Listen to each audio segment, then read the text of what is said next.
Palvon shajarisi. Palvonning hikoyasi to'limi oddiy, ammo uning natijalari hammamizni hayron qoldirdi. Qani quloq soling.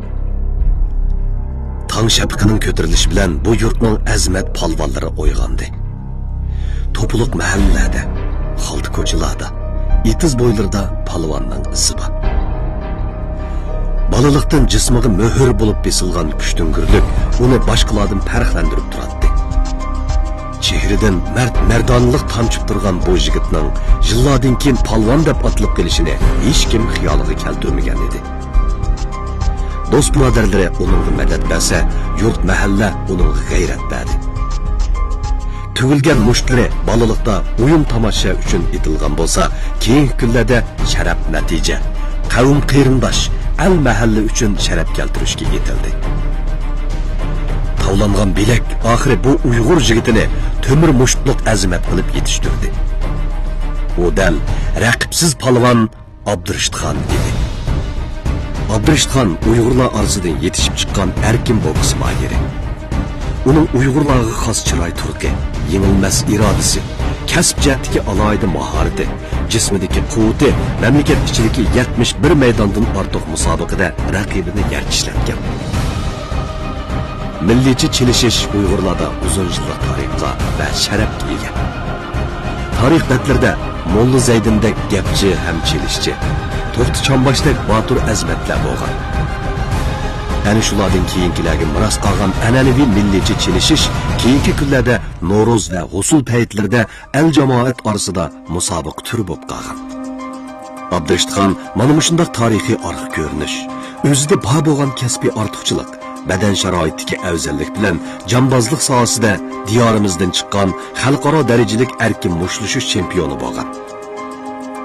Abdurishitxonning musobaqa maydonidagi bahayvat siymosi, surli qiyofati, musobaqadagi taktika va qattiq hujumlari erkin jambozlik sohasida o'chmas obraz yaratdi.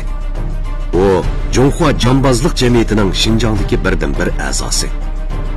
Jonghua qahramoni Wang Hongshaga jang e'lon qilgan qo'hmas palvon Abdurishitxon ishkir o'lkalardagi Wulinfeng musobaqa qatnashchilarining nazaridagi raqibsiz qahramon apandi deb ta'riflanib keldi. U Wulinfeng jambozlik musobaqasidagi osonlik millatlar ichidan chiqqan, uda 11 maydon yengilmaslikdek rekordni yaratuvchi. U 2010-yildan toki hozirgacha diyorimizdagi erkin mushlishish lavha talish musobaqasining uda oltin medal olgan sohibi. Shundaqla O'rta Osiyodagi shonliq sahnalarda o'zini va millatini to'nitgan Uyg'ur jambozlik mahoratining davrimizdagi varisi. Palvon uning taxallusi emas, balki xalqimiz uningga bergan hurmat hamdi.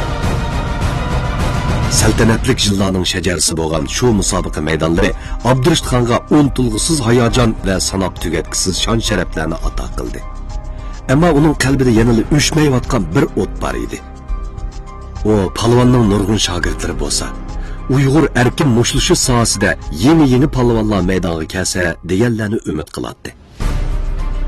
Kasbga bog'ligan muhabbat, oxirgi hisobda bu temir mushliq azmatni shogird tarbiyalash, avlodlarning badan safosini yanada o'stirish, cho'ng sahnalarda zafar quchishga qanot bo'lishga da'vat qildi. Shuning bilan u o'z kasbiy hayotidagi musobaqa maydoni bilan qo'shilib, kulib ichib, mashg'ul bo'lib o'quvchi tarbiyalashga bel bog'ladi. Sharaf va tantana hamon xalqqa mansub. Abdurishitxonning sanoqsiz natijalari, mamlakat ichi va xalqarodagi sharaflari hamon orqada yo'lak bo'layotgan bir turkum kishilarga, uning ruhiy madad va ilhom berayotgan yurt ahliga mansub.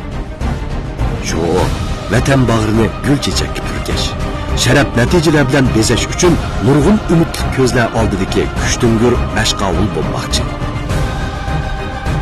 Palvonning hikoyasi mana shunday oddiy, ammo uning obrazi yorqin va